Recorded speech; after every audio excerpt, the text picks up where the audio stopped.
Hi, നിങ്ങൾ ആരെങ്കിലും റിട്ടയർമെൻറ്റിനെ കുറിച്ച് നിങ്ങൾ തിങ്ക് ചെയ്തിട്ടുണ്ടോ? ഈ റിട്ടയർ ആയി കഴിയുമ്പം എങ്ങനെയായിരിക്കും എൻ്റെ എക്സ്പെൻസൊക്കെ? ഞാൻ എൻ്റെ പിള്ളേരെ ആശ്രയിക്കണോ? അതോ എനിക്ക് ഞാൻ ഇത്രയും നാൾ ഏൺ ചെയ്ത എനിക്ക് കിട്ടുന്ന സൂപ്പറിൽ നിന്ന് എൻ്റെ കംപ്ലീറ്റ് എക്സ്പെൻസ് എനിക്ക് മാനേജ് ചെയ്യാൻ പറ്റുമോ എന്ന് നിങ്ങൾ ആരെങ്കിലും ചിന്തിച്ചിട്ടുണ്ടോ? നിങ്ങൾ ചിന്തിച്ചിട്ടില്ലെങ്കിൽ ഇപ്പോഴാണ് ഇതിൻ്റെ റൈറ്റ് ടൈം. നിങ്ങൾ ചിന്തിക്കണം. ഒരു 50 ഇയേഴ്സ് മുകളിലുള്ള ആൾക്കാരോടാണ് ഞാൻ സംസാരിക്കുന്നത്. ഈ 50 വയസ്സിന് മുകളിലുള്ളവർ തീർച്ചയായിട്ടും നമ്മുടെ റിട്ടയർമെൻറ്റ് പ്ലാനും സൂപ്പറിനെ കുറിച്ചൊക്കെ നമ്മൾ തിങ്ക് ചെയ്യും, നമ്മളത് കാൽക്കുലേറ്റ് ചെയ്യും. അപ്പം നിങ്ങൾ കാൽക്കുലേറ്റ് ചെയ്തിട്ട് നിങ്ങൾക്ക് മനസ്സിലായോ അതുകൊണ്ട് നിങ്ങൾക്ക് ജീവിക്കാൻ പറ്റുമെന്ന്?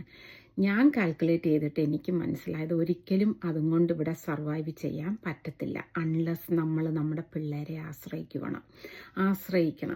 അങ്ങനെ നമുക്ക് പിള്ളേരെ ആശ്രയിക്കാൻ താല്പര്യമില്ലാത്തല്ല, ബിക്കോസ് പിള്ളേർക്കും അവരുടേതായിട്ടുള്ള ചിലവുകളും വീട് വാങ്ങണം, അങ്ങനെ പല കാര്യങ്ങളുണ്ട് അവർക്കും.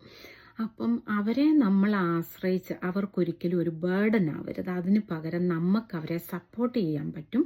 ഞാൻ ഈ ചെയ്യുന്ന ഈ ഒരു ബിസിനസ് സ്റ്റാർട്ട് ചെയ്താൽ ഇതിനെക്കുറിച്ച് കൂടുതലായിട്ട് അറിയാനായിട്ട് താഴെ ഒരു ലേൺ മോർ ബട്ടൺ ഉണ്ട്. അതിൽ പ്രസ് ചെയ്ത് കഴിഞ്ഞാൽ നിങ്ങൾക്കിതിൻ്റെ എല്ലാ ഇൻഫർമേഷനും കിട്ടും. എൻ്റെ പേര് ജാൻസി. ഞാനൊരു രജിസ്റ്റർഡ് നേഴ്സായിട്ട് അഡ്ലൈഡിൽ വർക്ക് ചെയ്യുന്നു. ഒരു ഫുൾ ടൈം നേഴ്സായിട്ട് വർക്ക് ചെയ്യുന്നു. അതോടൊപ്പമാണ് ഞാനൊരു ഓൺലൈൻ ബിസിനസ്സും സ്റ്റാർട്ട് ചെയ്തത്. ഞാനൊരു വൈഫാണ്, ഞാൻ 4 പിള്ളേരുടെ അമ്മയാണ്. അങ്ങനെ ഇരുന്ന എൻ്റെ റിട്ടയർമെൻറ്റ് പ്ലാനിന് വേണ്ടിയാണ് ഞാനിത് സ്റ്റാർട്ട് ചെയ്തത്. സോ താഴെ കാണുന്ന ലേൺ മോർ ബട്ടൺ നിങ്ങൾ പ്രസ് ചെയ്ത് കഴിഞ്ഞാൽ നിങ്ങൾക്കിതിൻ്റെ എല്ലാ ഇൻഫർമേഷനും കിട്ടും. നിങ്ങളിതൊന്ന് ചെക്ക് ചെയ്യുന്നത് ഒരുപാട് നല്ലതായിരിക്കും. നിങ്ങളുടെ ലൈഫ് തന്നെ ഇത് ബിൽഡ് ചെയ്യുന്ന നല്ലൊരു പ്ലാറ്റ്ഫോമാണ്. So thank you very much for listening me today. Buy now.